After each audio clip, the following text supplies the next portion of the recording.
And Africa seems to be a focus of German foreign policy this week, with the German foreign minister traveling to Senegal and Cote d'Ivoire and a big conference on the Sahel being organized in Berlin. Let's start with the foreign minister's trip, and for that we are joined by Thomas Sparrow, political correspondent from our partner station Deutsche Welle in Berlin. So, Thomas, why were these two countries chosen for the trip, and what are the overall goals?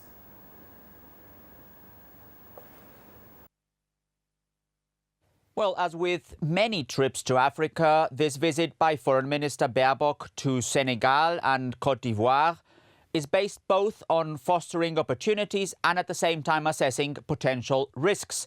If we begin with the opportunities, Germany sees Senegal and Cote d'Ivoire as two West African countries that are also important partners in a broader region that has been marked by political and military instability. The German government has said that in times of global tensions, Berlin is not only looking for partners in, let's say, Paris, Washington or London, but also in cities like Dakar or Abidjan. And Foreign Minister Baerbock said she would look at the entire spectrum of relations. That basically means also politically, economically and culturally with both countries. And there's one concrete example that I would like to highlight, because it was a first-hand look at an electric bus project in Dakar, which is supported by an European Union project, and it uses German software. And in Cote d'Ivoire, Germany also stressed the great potential for German investment in areas like renewable energies. But beyond these kinds of examples, it's clear that Baerbock's visit was also about regional tensions.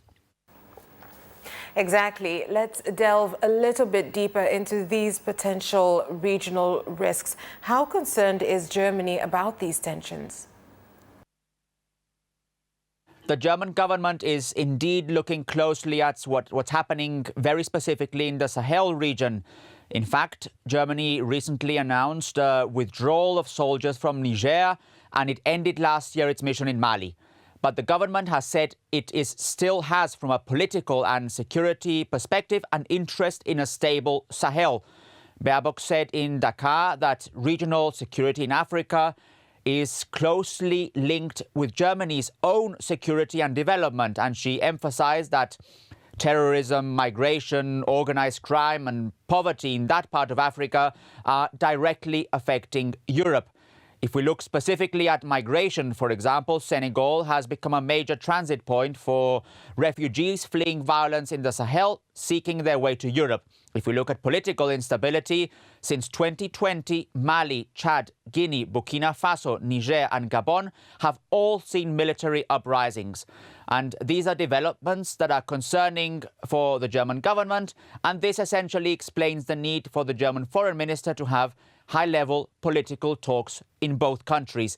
But Baerbock also visited counter-terrorism training in the Ivory Coast, aimed at preventing spillover of terrorism from the central Sahel region. And beyond all this, there's also political calculation from Germany and, by the way, from other European governments as well, because a political presence in these countries is needed to also avoid countries like Russia or China from having a larger footprint in the region.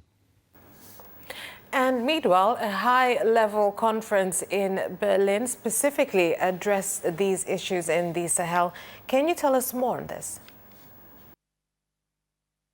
Germany's development minister is currently the president of the so-called Sahel Alliance, which is described as the largest donor platform for the region.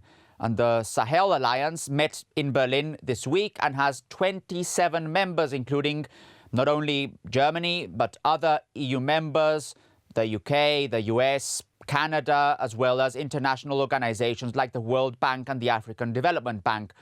The biggest announcement this time round from the alliance after the meeting was an initiative to enable millions of children in the Sahel countries to go to school, something which at the moment is difficult because of the threat posed by terrorism. The project is said to be implemented in Burkina Faso, Mauritania, Niger and Chad. But there's a problem, or at least some criticism related to this, because reportedly Mali, Niger and Burkina Faso did not send any representatives to the meeting. So this has essentially led critics to ask how these aid programs can actually be set up and implemented if the governments in question do not take an active part in the implementation.